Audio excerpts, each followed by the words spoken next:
but I want to be focused on the green. I try to hit that bank and hope. Your brain does not really know what to do. When you look through this triangle with both eyes,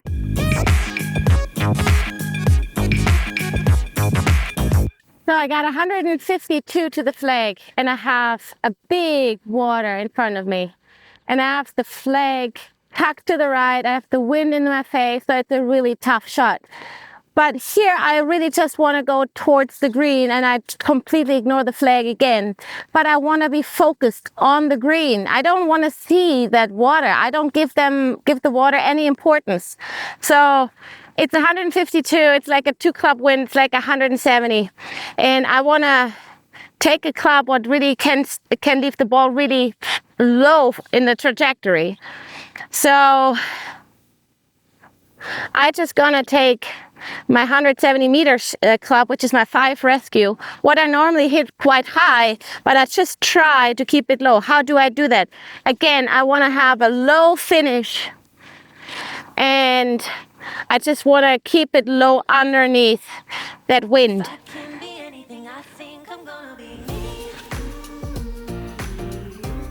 So my ball is going a little bit to the right in my stance, just a tiny bit. And I want to keep it low.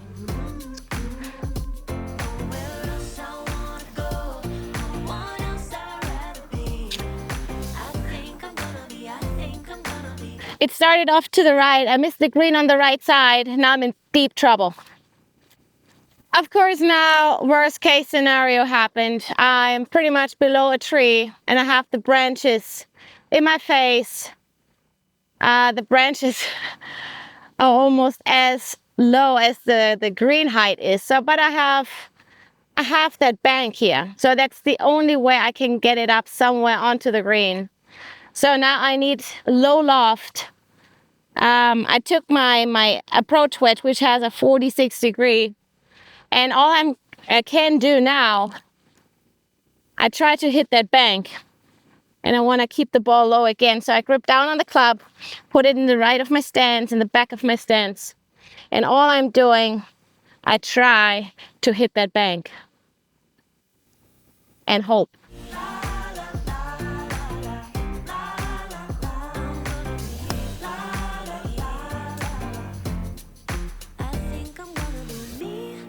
And it turned out really well. I think it's not far away from the flag, but this is the best I can do. And again, don't be mad on your ball. Don't be mad on yourself. You have to accept that it's golf.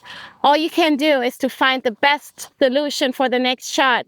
Hit it, find it again, and play it again.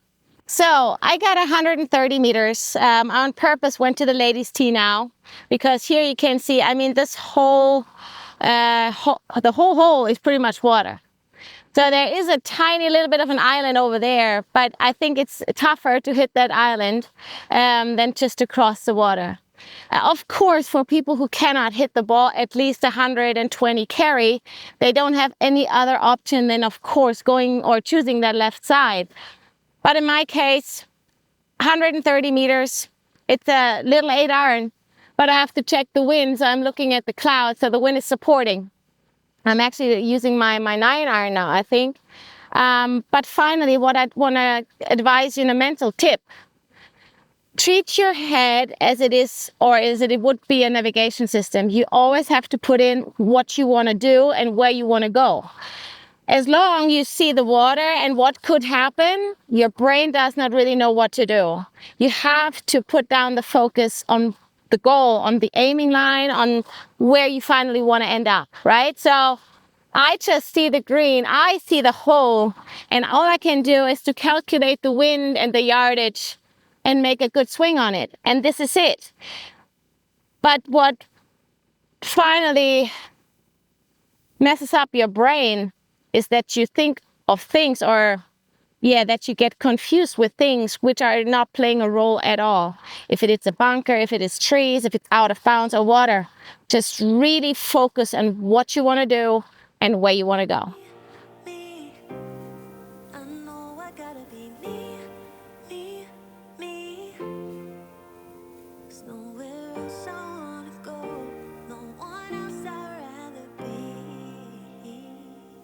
think I'm gonna be, I think I'm gonna be. I know I gotta be me.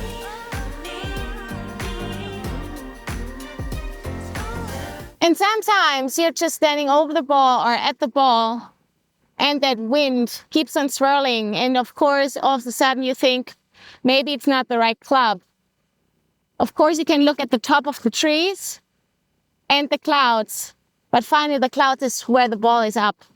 And this is what counts. I'm gonna be, I think I'm gonna be. I know I gotta be me. First I wanna go, no one else I'd rather be. I think I'm gonna be, I think I'm gonna be. La la la la la.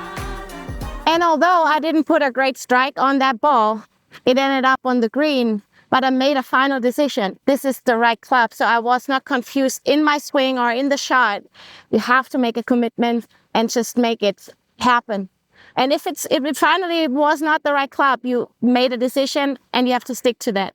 And this is it. You have to accept it. Golf is a game of accepting.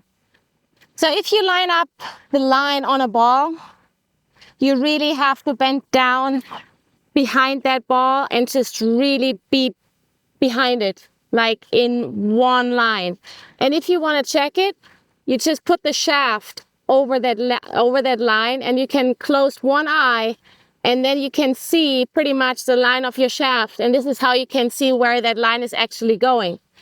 Now I could see I lined it up a little bit too far to the left. So now I need to correct it. Of course, normally I have my mark here, but then I do it again. I always close my left eye.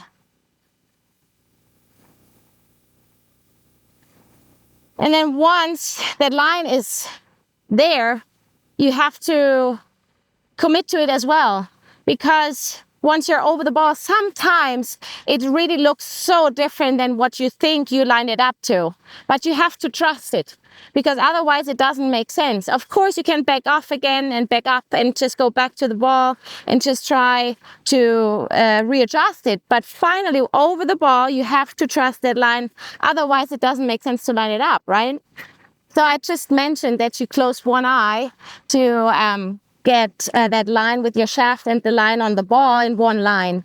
So my dominant eye is 100% that right eye. How do you find it out? I mean, finally there's some trick. You just do a triangle with your fingers, and whatever you should take a tree, take a sign, whatsoever, and you look through this triangle with both eyes, and then you close one eye and you close the other one. And that eye, you actually see that sign then still. This is your dominant eye. Of course, you can also say, okay, sometimes if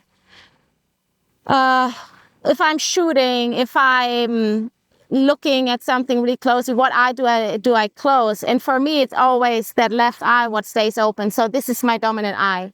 So whatever you do in lining up, if you look with your driver or your first tee shot, you want to look for a little piece for the in-between aim, you can also shut that eye and leave that dominant eye open, because you see it much clearer.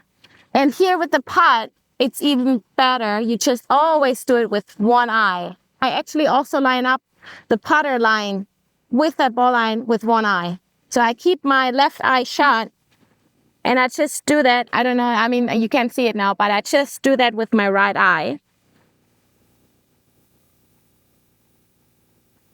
And then once I got it, I open the other eye as well.